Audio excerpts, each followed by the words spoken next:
You're listening to the Wartime Leadership Podcast. This episode, we have James Brett. And now your host, Nathan Coy. Same day, same dollar, but a brand new guest from down under. James Brett comes to us from Australia, and I'm looking forward to this conversation, folks. It's early morning for him. It's late evening for us. Anything could happen. James, how you doing today, sir? I'm doing really, really well, and really grateful to be here and spend some time with you and your audience. Yeah. Oh, we're absolutely looking forward to it.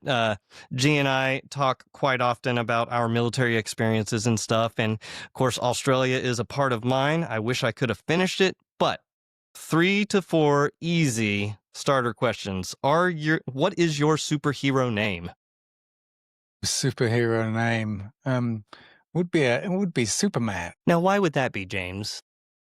Well, I've had a pattern of wanting to be the hero, and the Superman.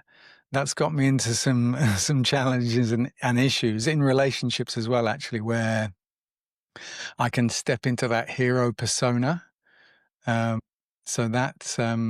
that's where I sort of, spent a long time of my life sort of pushing hard to be the Superman. Yeah. I think we will actually hear a little bit later on why a lot of people probably look at you as Superman. What was your favorite toy growing up? That has to be Lego. I loved space Lego. I loved building with Lego and creating and role-playing and playing out stories. You know, one thing we're looking at doing for our son is to take him to Lego World. And I don't know if it's so much for him or for me. What is something you've never done that you've always wanted to? I would love, and I still haven't done this, it being in Australia, is go to Uluru. So the centre, and that very sacred and special red rock that sits there. They call it, some say it's like the heart chakra. It's got some very, very special energy, and that's where I'd like to go next and soon. All right. That's very interesting. And speaking of interesting, what is something that I should know about you that I would never think to ask you about? So many things. So, we can talk. Yeah, one where I went through a ritualized ego death, taking Bufo alvarius, the desert medicine, which is the most powerful psychedelic on earth and strips away the ego very violently. Wow. And some call it a oneness medicine, where you experience non-duality, no one without a second. I've not really spoken much publicly about that before. Some of that from my corporate background and having to fit in, and when working in different companies, there would be, they wouldn't necessarily be able to understand doing that type of work or exploration. Is that kind of like our Native American peyote? Well, that's a psychedelic, but Bufo alvarius is from a Mexican toad, and the poison from that is milked, and then it becomes crystallized, and it forms a chemical called 5-MeO-DMT. So this is like the big sister or big brother of DMT, which is naturally occurring in the body. They talk about when people have near-death experiences and the pineal gland, we can have DMT experiences through breathing and through ingesting certain plants. But this particular toad has this derivative, which makes it the most powerful psychedelic. That was one of the most challenging things I did from a perspective of surrendering and letting go, because if it's done incorrectly, or you really need a facilitator if you're looking at working with something like that to can hold the space and knows what they're doing, because in the wrong doses it can be fatal, and cause a whiteout where you don't experience anything. And there's quite a famous book. It sort of led me on my journey from an author called Michael Pollan, who wrote the book How to Change Your Mind. And he spoke about his journey of doing Bufo or 5-MeO DMT, and likened it to being holding on to the outside of a rocket ship and trying to hold on as it's sort of shooting up out of the atmosphere, and then had sheer terror from his journey, and then he likens it to being sharing of coming, being so grateful for being alive. Mine was a real lesson of surrender and letting go, of melting, but it was also very disruptive to my energy field. That having the ego ripped away and not having that sense of identity is beautiful, but then in my experience, the ego comes back more strongly to reassert itself, the identity, the self-image. I separated from a girlfriend. She couldn't, when I was sharing the story privately, she would not be able to be in the same room as me. So it was quite challenging from that side, and then took me about 12 months to integrate. And I was working with a spiritual shaman who said, you can't do that medicine anymore. It's too disruptive to your energy field. It's like, ripping things away. And I haven't done that, again, and I've not had the calling to want to go and it deeply touched me. That's absolutely incredible. So it's, I think people get this wrong idea of what that looks like, by licking the toad, right? Is sometimes what some trips are called, licking the toad. Well, and then Jeff? in Australia, there'll be cane toads where you can, you hear these stories of people licking those in the outback and then stripping off and disappearing into the bush.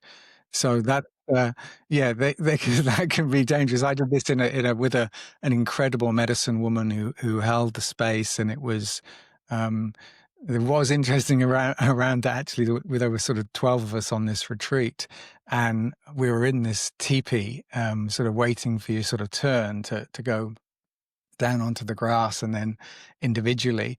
And I would see some people, just as they do their journey, some of them into stripping back and removing the identity, would actually take all their clothes off. And you just see these sort of naked bodies sort of walking past. And I was going, oh, is that going to happen to me?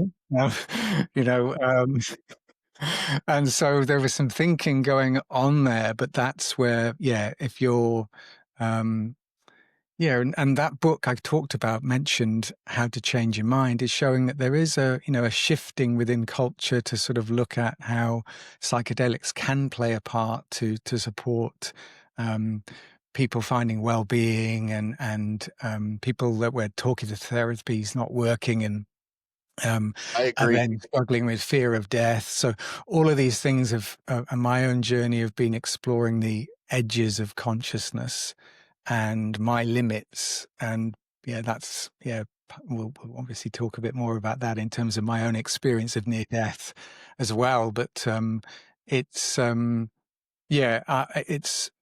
that one is definitely not one to be trifled with. It's the most powerful psychedelic, and it can be, if you're in resistance to it, that can create even more trauma if we're fighting against something that's so powerful that it's pulling away the identity. So for me, I'd done a lot of work prior to that in terms of this letting go and softening and letting be and letting God, even, in terms of that, instead of that controlling, wanting to control everything. Yeah. Jeff and I've spent a lot of time in the sweat lodge talking, and right, Jeff? No, never have. Have you ever, no, we're not going to go down that road with you. I'm familiar with psychedelics, yes. Thank you, Jeff, for that non-answer answer. I appreciate it.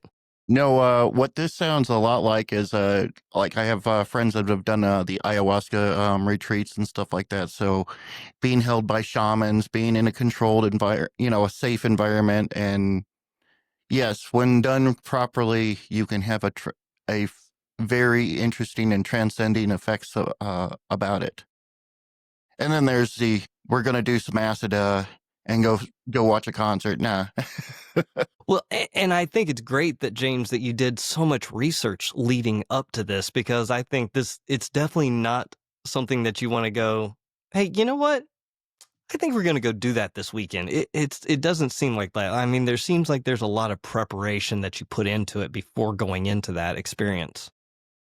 For sure, yes, and there's a distinction between ayahuasca. I've also done a lot of work with that plant too.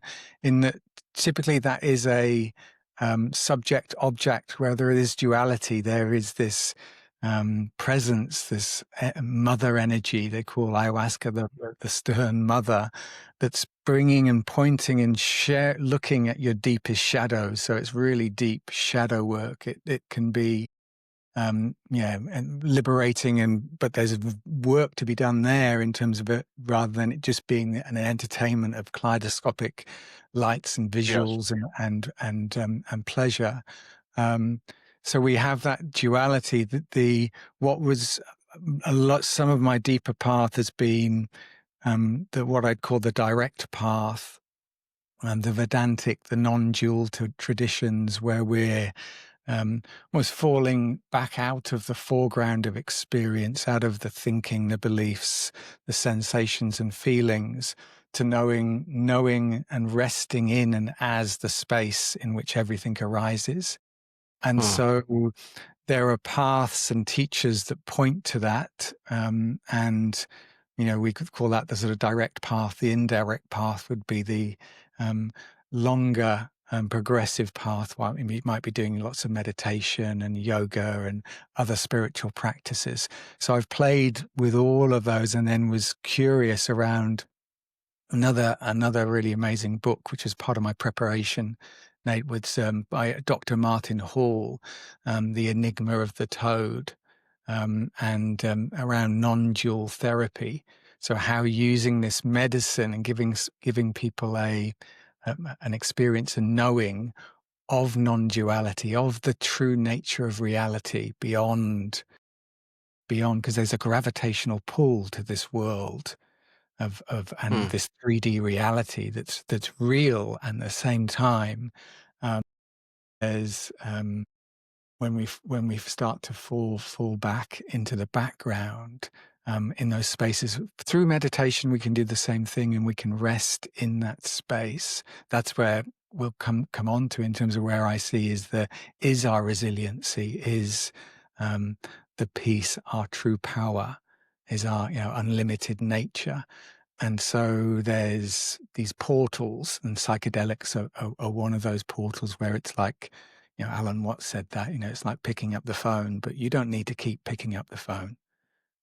You can then start to do the work to stabilize and establish that knowing, and then lean into life fully, rather than the chasing it, or even checking out of it when we're in that real seeking, if that makes sense. It does. And look at us. We're already going down that rabbit hole so quickly. Before we get too far into this, James, you kind of alluded to it a little bit about corporate, in the corporate business world and stuff like that, where you had this split in who you were and who you were becoming. Why don't you take us back and kind of give us your story of what you've gone through, what you've experienced, what led you up to that spiritual experience, and then we'll go beyond it. Yeah, sure. So it's worth just sharing a little bit about my childhood. So I was, my father was in the army, in the electrical mechanical engineers. So I spent a lot of time nomadic, sort of moving every 2 years to different places. So lived in Germany for 6 years, had some time in Hong Kong for a couple of years, some time in Canada, and yeah, just that was my upbringing around that, and then went to a military school. I think my dad had an expectation; he thought I would join and follow in his footsteps, and it was very rigid. Was good for me thinking back there in terms of self-discipline that I had, but I was like, I don't want to. That's not necessarily the path for me. But I did find I had this gift for communication and sales. So when I came out of university, I did a sort of American management studies actually, and did a year in the University of Alberta. When I then got my first job, it was a sales job, and I was sort of natural at it. I was selling dining memberships for the Marriott Hotel Group, and then went from that in following the sort of breadcrumbs and started selling food, worked for Unilever, and then went into working for the largest importer of wine into the UK. So I was doing alcohol, but it didn't sit well. Was good at it, but sort of seeing people numbing themselves, getting really drunk. I was sort of challenged with this in terms of it just didn't feel right in my heart, and so I shifted out of that, and I went into education in selling software and technology into schools, and that that resonated for me in terms of really aligning to my heart and wanting to make a difference in terms of the education systems and using technology for good. And so I spent almost 10 years working for the biggest provider of educational technology and software in the UK, and then was able to be sponsored to come across to Australia to work for one of their subsidiaries. And I did a year as the direct sales manager for the whole of Australia. And then that UK company decided to sell the subsidiary, and it was bought by a large multinational. And then I worked for them for over 10 years all around Asia Pacific, and then started just working initially with individual schools, and then over time became responsible for strategic software sales into whole countries and state government. So in we have states and territories in Australia. So led the team that won the Department for Education South Australia, which was 900 schools with a system that helps manage all of the school data and demographic and all of that information, and then also do a learning system to support online learning and a parent portal so they can log in. So and that was and so I was very, very successful at that, and very driven, and was pushing and pushing through those years, and at the same time doing a lot of personal development. I mean, there's been this itch in me in terms of really looking at what is true, and not just taking on someone's description or reading something or telling me that's the reality, is what's my own direct experience. That was the driver there. So that, initially I was doing lots of work around performing wanting to improve my performance of selling. So how can I improve my influence? Even in those early days, manipulation of people to get what I want. So neuro-linguistic programming, NLP, those practices of controlling and trying to control your thinking, controlling your states, and very driven sales. And there's been a big shift from that to really being very heart-centered and very focused on what's what's in service to the person that I'm working with or supporting, rather than my own agenda.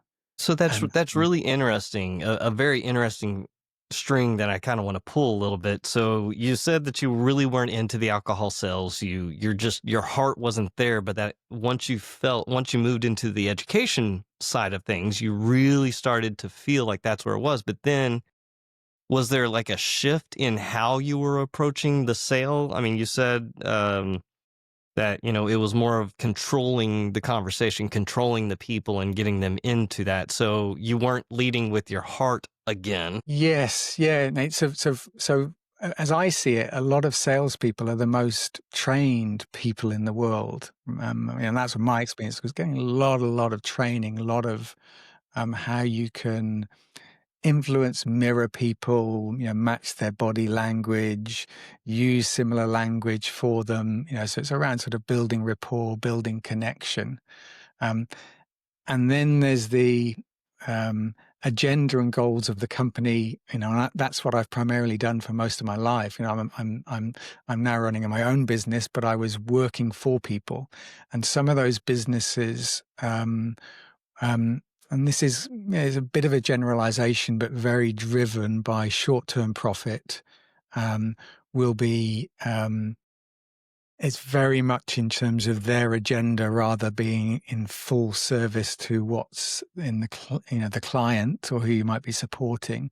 And so there were examples where, for example, with software, there was things being released or things that weren't even ready, vaporware, that I was having to sell or was selling and feeling a pressure of the targets and needing to perform, and also caught up in material living and enjoying a really good life. But that all wrapped up in terms of then sometimes when I look back in those early days would be selling something that we might not be able to deliver or the development team couldn't deliver upon. And that caused some real challenge for me in terms of my own integrity around wanting to, my word be my bond and being able to deliver on my promises. So that's where there was then a stepping back and then looking to for me, integrity is so important. It's foundational.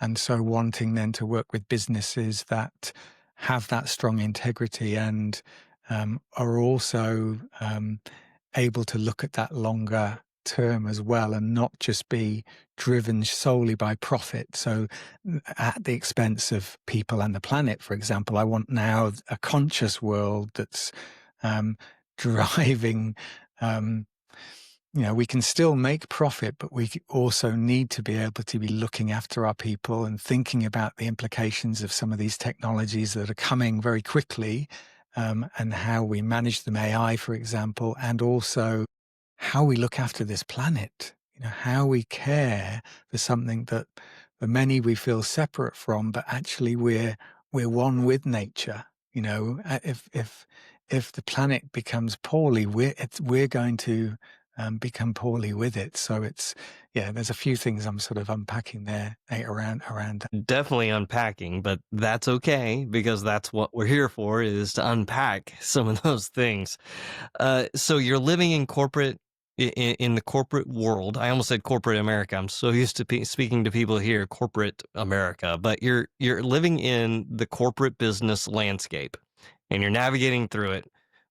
Where was this decision kind of made that you were going to step out and start going down a more spiritual path? Well, it actually, so when I came first to Australia in 2010, I had a challenge there in terms of my marriage imploded, and and so I had two children, and my ex-wife went back to the UK. She didn't feel she could settle here. And it was that point then, in terms of 15 years ago, I really started to go deeper into my spiritual practice. And I had a place in Sydney, and was hosting workshops there. There were some people, some facilitators from the Monroe Institute. They're a not-for-profit in West Virginia, who Bob Monroe was one of the pioneers of looking at sound waves, how different sound waves at different frequencies can cause Yep. altered states. So I was doing some work and holding some workshops there and having these deep experience of expansiveness, whilst at the same time, and that was almost like a hidden life. So I was sort of doing that outside of my corporate world, where I'd be then showing up with the shape and the clothes and the language that was needed to fit in, Yeah. and in some ways was sort of keeping that hidden from that the people I was working with. A few close people were starting to go, something, what's going on with you?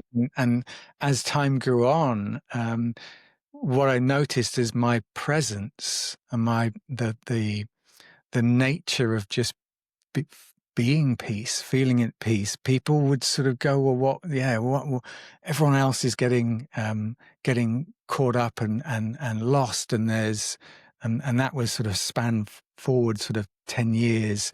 I was being sort of parachuted into teams that were in dysfunction and in chaos in their minds and danger of losing a big tender, and then coming in and just it's looking back now, it's like just our presence, our state of being can impact those around us without me having to talk explicitly about a particular practice, or go into spiritual language, but just our presence was shifts people, and that's sort of and then from that, I've learned that if you want to take people on a journey, you need to minimize the resistance you create through your language.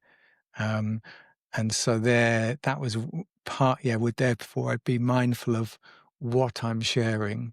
I said earlier, now I'm like, well, I'm running my own consultancy and coaching.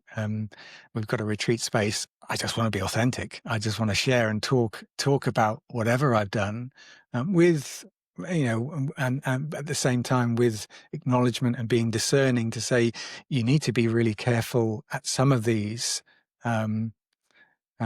ways of exploring to make sure it's done safely and you're ready, in terms of that. And it's not for everyone. Back to psychedelics, that's not the catch-all silver bullet for sure.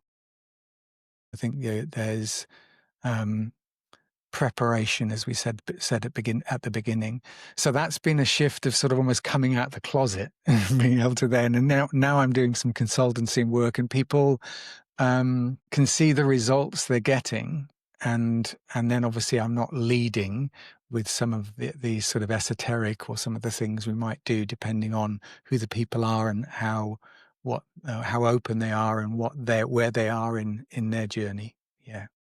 Do you give them like a checklist or like a how to prepare yourself to experience to the fullest extent? So for me, it's so important, that presence and deep listening and connecting with someone to see where they are. You can hear very quickly where people have upper limits and where there's edges and where there's fears, and what they're already doing in those areas, or what they've been exploring, and what they're comfortable with and what they're not comfortable with. So that just, for me, if we're running a workshop or retreat now, and we don't facilitate psychedelic workshops here, or anything like that.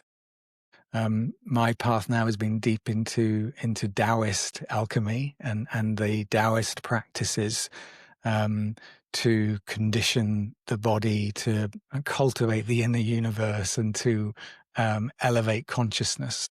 So I'm sort of weaving those practices here. But even with that, in terms of I'm coaching someone, it's around an intake in terms of just listening, understanding their world, and then understanding if you look at their world as an island where they've got certain aspects in their life, it's then really understanding, well, if that's island A, what does island B look like? What would they like in their personal relationships, in their career, in their own development? You know, and then you can sort of chart a journey together in terms of how to move towards that through. Yeah, for me, it's the integration of both the mind and the body. So what's the average amount of time that somebody can expect to come to be able to experience? Like, do you actually have people that maybe live at the facility Well, or the that's retreat yes. center? Sorry. Yeah. We're in the process of expanding and building some residential accommodation here, so people can come and stay. So we've been doing up until now non-residential retreats and experiences, and sharing the things we love. And in between that, which I haven't sort of touched on, is a year ago on the last September on the 3rd. I can actually rewind a bit before then.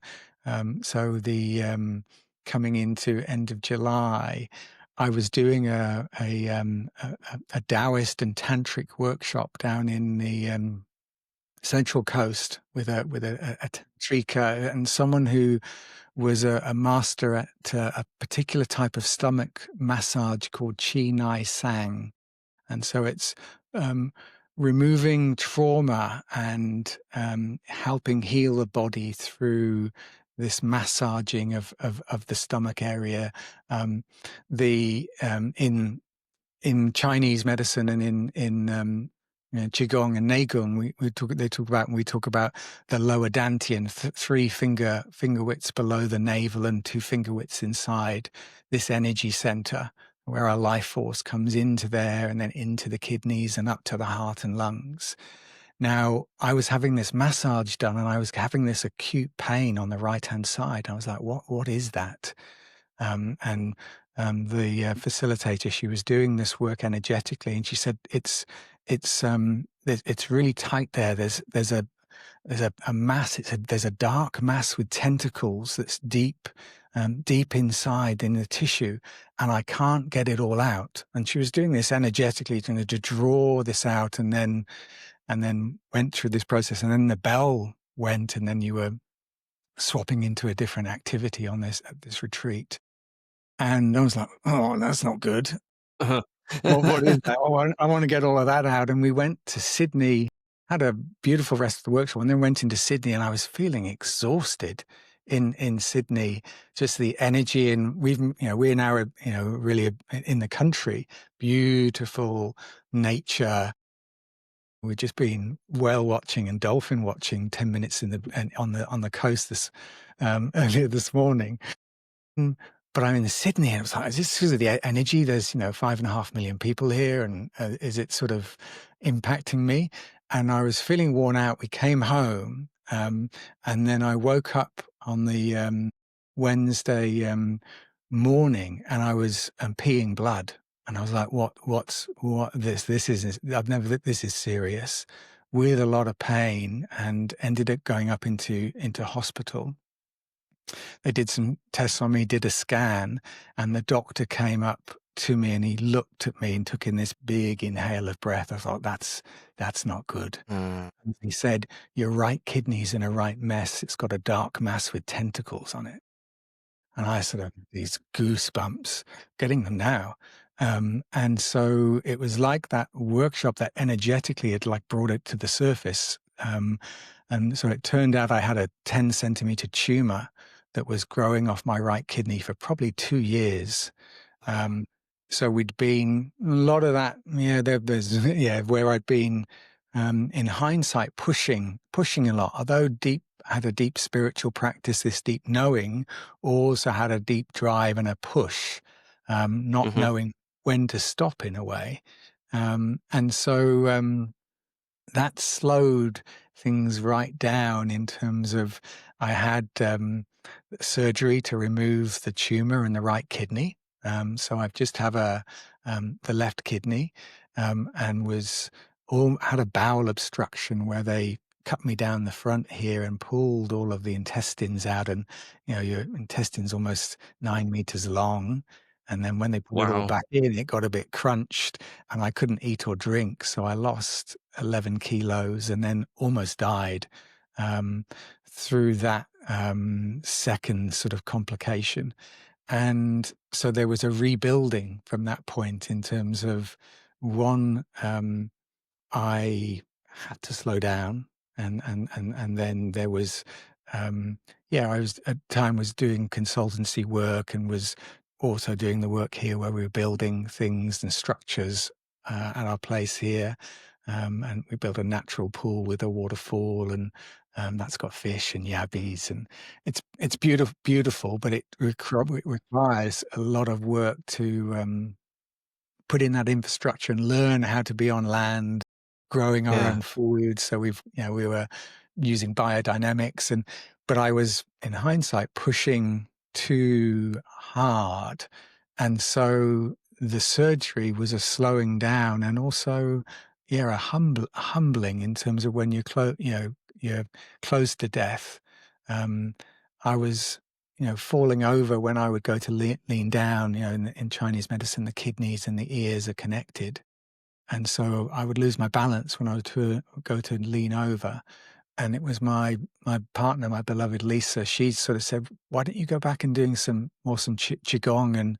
And there's a workshop on. And back in 2018, I'd been doing some intensive work with this Taoist master called Master Yang, from Calligraphy Health, and loved the practice. But then through COVID, I sort of then stopped and started doing some other things. Anyway, my partner had said, why don't we do this 5 days? And I did it, in my body, and I found that since that surgery, my listening's gone even deeper. And I was really listening to the body. I could feel the left kidney if I'm not eating right. It's telling me that it's Mm. not happy. And so I went to this workshop, and I was like, my body wants this. And then I thought, wonder what Master Yang's doing. And it turns out he has now a retreat center in Australia. He works around the world, but he had a training on, and in that he'd sort of written in a write-up, if you've had your organ removed or one of your organ removed, there's a training for you. I was like, well, that's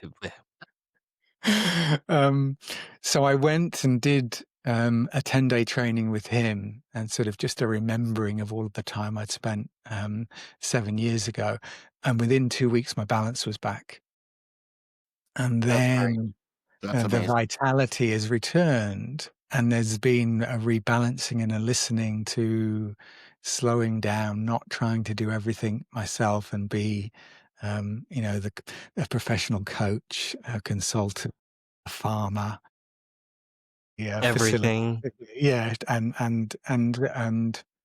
that rebalancing is then, my vitality's returned, and I see that trauma has been such a gift in terms of the listening, the slowing down, the coming, not getting caught up in the mind that wants to keep doing, yeah, into this harmony, this, that's right. And then, the Taoist practices and principles are ones of longevity.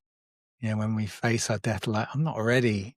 I was like, when I was on that operating table, I'd surrendered there. I was soft. I felt that in terms of, it's important, if we're going through trauma, to be as soft as we can and to help the body heal, and then to support the body through the healing it needs to do. My practices now are very much, like how to move like water, to move like a jellyfish, to move like an octopus, and and then the healing. the healing occurs through that. We tend not to listen to our bodies as we should, not even like a fraction most of the time. Yeah. So agree, and yeah, that's been a big lesson for me around just tuning in, listening. Even when I take supplements now, I don't just go and Mm. read something and think that's a good idea. I'll ask my body. I'll either I see a kinesiologist, and or we'll use my pendulum just to sort of listen to see what the body wants rather than what my mind and intellect will be saying. So I think that it's definitely, G, you made a great point, but I think it's definitely when we're younger, we don't listen to our bodies. And as we get older and our our body speaks a lot more as we get older, either that we're slowing down and listening, or because of natural selection, we start listening more to our body. By the way, I looked up your website, and I have to say that that is an absolutely beautiful pool. That natural pool, because when you say natural pool, you just think, okay, it's a hole in the ground. No, it is absolutely divine looking. It's just very, very calming, it looks like. So um there's a lot that was there that you just spoke about, that we could go down a lot of different rabbit holes. But I think what has come to my or what I've kind of come to a conclusion of is, I need to ask you the question. How do you define spiritual resilience? Yeah, beautiful. So all of my journey, I'm seeing in terms of this practice of the presence is coming into presence with and this moment.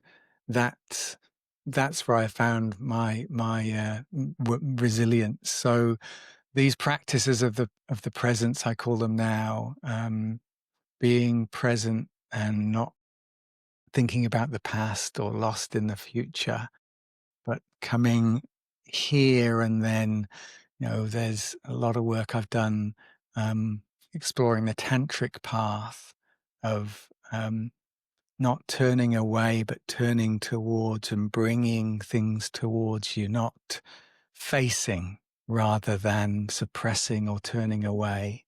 And in presence, we can turn towards whatever trauma, whatever chaos is occurring, and lean into that. And there's still moments where I'll get lost and I can get into fear and I can feel the body. And then that's where a lot of the things I've been doing is around the somatic way of softening and allowing the body to lead us to presence, with what I sort of already mentioned around, but that resilience to be able to face whatever is coming, um, is through our presence and also our listening.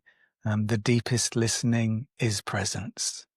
Listening is presence. We can't be we can't be listening and thinking at the same time. So that's what that's at the heart of what I see and play with and practice.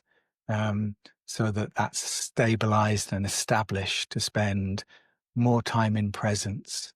And then that shifts relationships, it shifts connection, it deepens intimacy, and our experience of life, how sacred and precious our life is, when we're Mm-hmm. present to it rather than distracted and lost in the mind and lost in the world. And I think a lot of people, when they hear tantric, they think of it as a dirty word, or just all about, the sexual side of what that looks like. It sounds like you're kind of going down a different pathway within the same area. Can you kind of give us some of those Yeah. misconceptions, or how it's shaped in that way that you're doing it? Yes, for sure. And and you're right. There is a stigma, a dirty word around It's and taboo. tantra, taboo. For me, uh, Yeah, I love the work of Kashmir Shaivism, and in terms of the that lineage, and looking at how in that understanding, in that knowing, the nature of reality is one indivisible whole. And so there's then the exploration of that, and then through Tantra, we're going into experiences, but not stopping and getting lost in experience, but we're going into and through to then know that indivisible, unlimited, unbounded whole. So that's ultimately, and that absolute, as I said earlier, that's that knowing that there's this awareness or space in which everything arises and passes away. So the deeper and I would call the true tantric path will take us through that.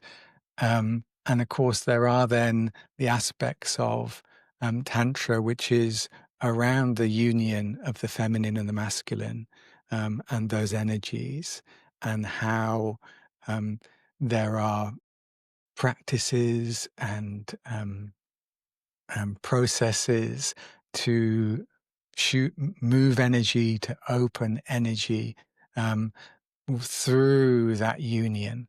And there's, that can be done firstly at a surface level, and it can become obviously focused around sexual and polyamory and others. And I haven't got any issue with those explorations from my own perspective. I see that there's, for my beloved Lisa, she's a goddess, and I don't need to leak my energy anywhere else. So there's a depth that you can go together in partnership to explore and deepen and open through a relationship and a deeper intimate relationship. But those practices of to compare the other way, the Vedantic path is we turn away from experience. We then know ourselves, our true nature, as peace and happiness, and then we turn back into experience and back towards it. So there's just two pathways through to know what the essential nature of our being. And I like to play with both of those pathways, which the ancient traditions point and talk and provide pathways and teachers and wisdom for us to explore, and then explore from my direct experience, and that be the determinant of what I'm exploring, what I'm looking at, and that goal, or not even a goal, but just the as we practice more of that presence, as we stabilize and establish, that we have more of that more of the time, and we can play in the world to do what we want to do, and have the greatest impact. For me, it's around opening my heart so I can love everything and everyone, and that's ongoing work because there's so much chaos and challenge in the world. So that's the work for me. Yeah. Yeah, I think that there's definitely I think the conversation I had the other night where the individual I was talking to, she says she doesn't hate anymore. And I was like, well, and she was like, no, I genuinely do not dislike. I don't not hate. I just dislike on a greater scale. And I'm like, doesn't seem to quite work. So it's still that battle within, if you will. I think that there, like with everything, there's individuals that will try to focus on those key areas, which is probably why, thank you, G, for the word, by the way, we look at it as taboo in a lot of ways. So thank you for kind of clearing that up in your special way that you've put it. A couple of times I've heard you refer to God. How do you define God kind of in your world? Yeah. So for me, God, source, awareness, the intelligence behind all things, the intelligence in the universe. That's what I would call and share or point within that. So for me, I don't see it as someone separate in terms of um, it's in everything. Everything is made of consciousness, of awareness, just as we are. And we're, I like to sort of look at how there's this almost a formation of this fractal of consciousness that we all are that we then experience this sense of separation, like we're a wave. We forget we're actually part of the ocean. And then through our lives, then um, through depending on what pathways we choose and what experiences come to us, there can be moments where we see that we are bigger than this wave. Where there's, I can, through my practices and just from resting in and as being, know that I'm not limited by my body, that there's this greater intelligence that flows through me. And when my mind quietens, there's insight and wisdom that comes from beyond me, so there's that intelligence that's available to us. And when we die, those sort of boundaries around us, we sort of dissolve and we flow back in, join back into the river, back into the ocean. And then as I see it, there might be then it coalescing and forming again, and then there's this new experience for us to journey through. Yeah, it was a well put. James, thank you for taking the time this morning, your time, to have this conversation with us. G and I have different opinions as to what spiritual resilience looks like. And so kind of that's what's driven this journey for us, is to be able to explore and allow other people to express, so that maybe someone out there who doesn't know how to vocalize or experience spirituality will be able to have an experience of their own and to be able to find new ways. So thank you for taking the time to have this conversation with us. Any final words? Just real pleasure to dance with you, to share, and yeah, I am very grateful for that. I'd say for any of the audience, my invitation is to come and explore practices of the presence, how your own presence will impact your relationships and your experience of the world. And our time here is so precious. So there's a journey to be had there, just to deepen that and come into presence and listen more deeply. And if you're going to Australia, if you plan on going, if you haven't planned on going, but you think now's the perfect time, the website is oasis-within.com.au. Again, oasis-within.com. Oh my goodness, I'm going to screw that up, aren't I? oasis-within.com.au. We'll leave it at that. G, take us away.